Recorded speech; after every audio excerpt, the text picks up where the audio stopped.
Assalamualaikum warahmatullahi wabarakatuh. Perkenalkan, nama saya Hijrawati dari Fakultas Ekonomi dan Bisnis Islam, Prodi Perbankan Syariah, kelas C. Nah, di sini saya akan membahas mengenai materi ekonomi makro Islam. Nah, mengenai ekonomi makro Islam ini, apa sih itu ekonomi makro Islam? Nah, ekonomi makro Islam ini adalah bagian dari ilmu ekonomi Islam yang membahas masalah-masalah ekonomi secara agregat. Nah, seperti pendapatan nasional, pengangguran, inflasi, pertumbuhan ekonomi, distribusi pendapatan, serta kebijakan fiskal dan moneter. Namun, berdasarkan prinsip-prinsip syariah Islam, adapun tujuannya itu tidak hanya mencapai efisiensi dan stabilitas ekonomi, tetapi juga untuk mencapai falah atau kebahagiaan dunia dan akhirat dan keadilan sosial dalam masyarakat. Nah, pembahasan yang kedua yaitu prinsip dasar ekonomi makro Islam. Nah, ada 3 prinsip ekonomi makro Islam. Yang pertama itu tauhid sebagai dasar. Nah, segala aktivitas ekonomi di dalam Islam itu berlandaskan kepada keimanan kepada Allah Subhanahu wa taala.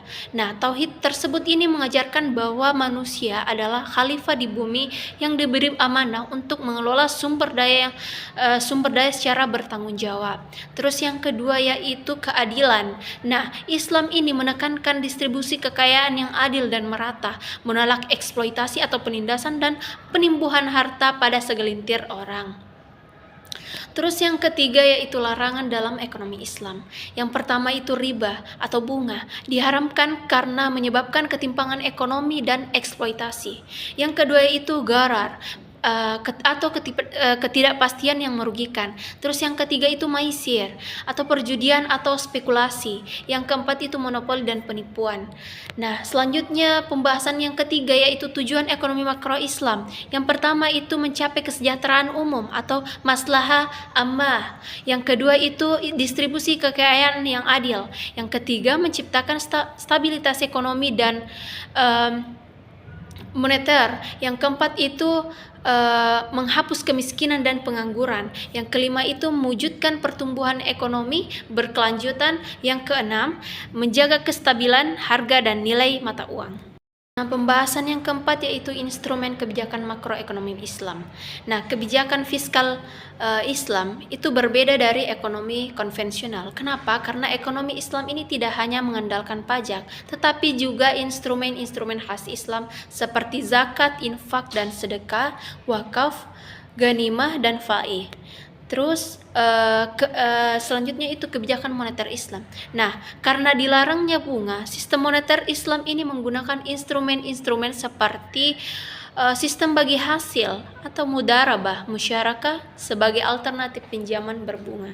Terus yang kedua itu sertifikat Bank Indonesia Syariah atau SBIS atau sebagai alat pengendali likuiditas. Yang ketiga itu zakat dan instrumen sukarela. Yang keempat, larangan penciptaan uang dari utang atau fractional reserve banking.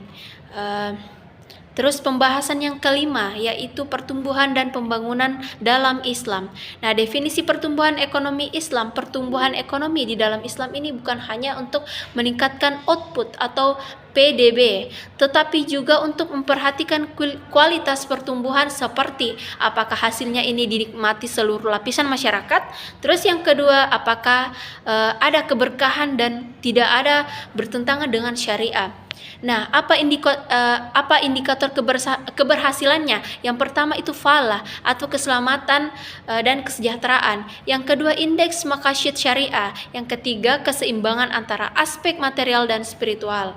Yang keenam itu pembahasan yang keenam itu masalah inflasi dan pengangguran. Nah, inflasi dalam pandangan Islam itu dianggap sebagai kerusakan ekonomi jika menyebabkan ketimpangan daya beli masyarakat. Terus penyebab inflasi menurut Islam, yang pertama itu pencetakan uang yang berlebihan, yang kedua sistem perbankan berbasis utang dan bunga, yang ketiga itu kenaikan harga barang secara tidak wajar. Nah, solusinya yang pertama kita bisa mengambil itu sistem mata uangnya yang berbasis emas dan perak. Terus yang kedua itu pengaturan pasar dan distribusi. Yang ketiga itu menghapus praktik riba.